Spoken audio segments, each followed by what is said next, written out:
Well, it doesn't sound like much, but this is a huge buff for Blood Knight. We got new patch notes, and this one is kinda important because there are changes for all classes available inside of the game. This update includes battleground changes, class balance, challenge level increase, returning events, improvements for the Trial of the Horde Unleashed event, and a new limited time event called Funding Discord. I will start with the battleground changes, then I will talk about the class balance updates. Alright, let's start with the battleground combat changes.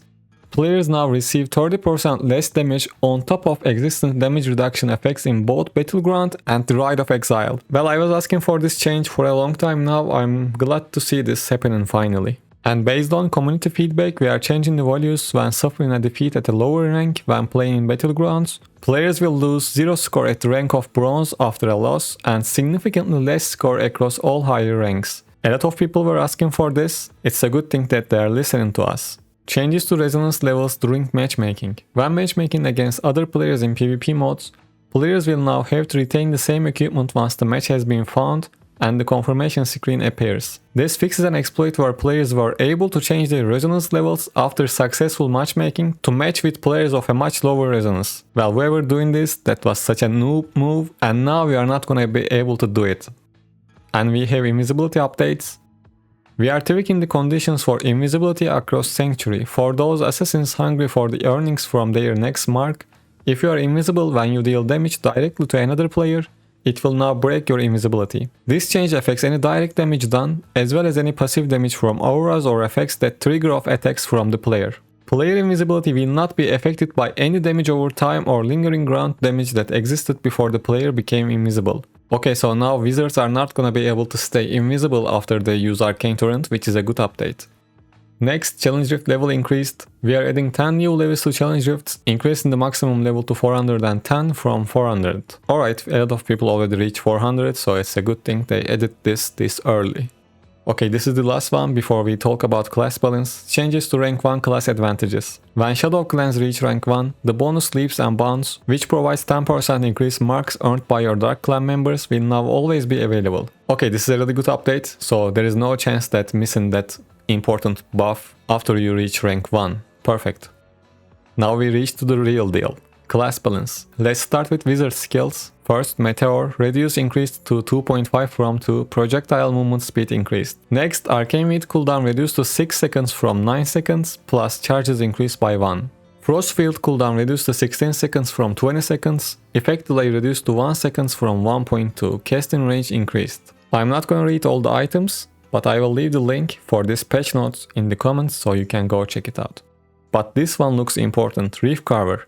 Arcane Torrent no longer can target invisible enemies, damage reduced by 9%. This is nice. Now monks can get away from this when they use their invisibility skills. And it's a good thing that they reduce the damage of this skill by almost 10%.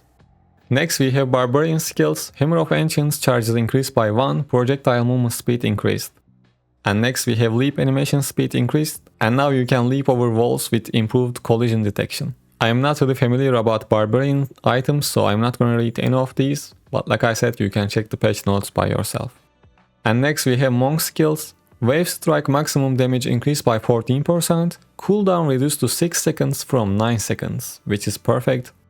And next, Inner Sanctuary cooldown reduced to 20 seconds from 30 seconds, and this is a really good buff for PvE as well. Both of these are really good buffs for monks. And from the items, this looks familiar. Flank Dragon range increased to 2.5 yards from 2, and attack animation speed is increased, which is nice.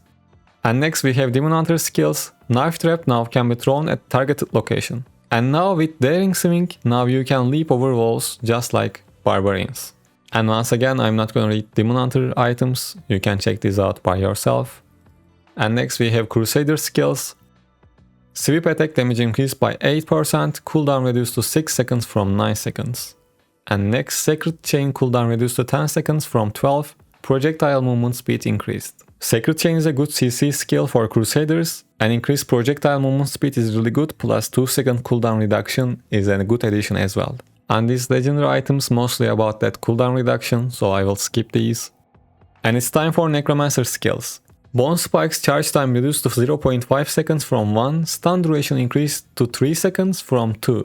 And this one is huge, Corp Lance now can be cast while moving. which is perfect. It's perfect for PvE builds, and there's a PvP build with Croplands as well, so this is really good. Well, I mean, Necromancers didn't need that buffs, but I guess. Grim Cycle cooldown reduced to 6 seconds from 9 seconds. And finally, this is the only Necromancer debuff from this patch. Borrow time increased the maximum HP lost per second from 5% to 10% when cast on self. The effect is the same when cast on allies. So as you all know, when you use borrowed time, after you get up, you get the curse, which was making you lose 5% of your maximum HP, but now it's gonna be 10%. So I guess it's a good debuff, but we will see if it's gonna be enough. And I will skip the items.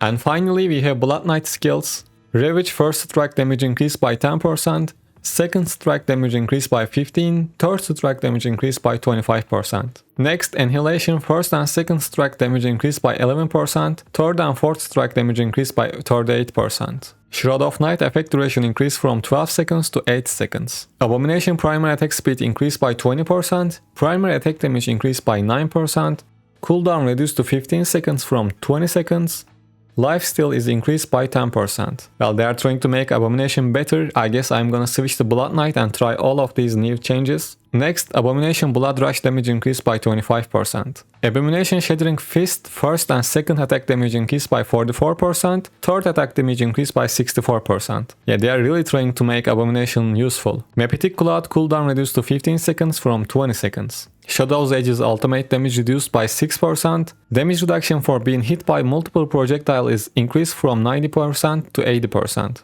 And we have Blood Knight items right here, and this one is really important. The Dissolver's Cure animation speed increase. Well, it doesn't sound like much, but this is a huge buff for Blood Knight. Well, actually we can't really say that before seeing the new animation speed. And we are gonna check the rest of the Blood Knight items when the patch goes live. Probably I will go back to Blood Knight to test these out.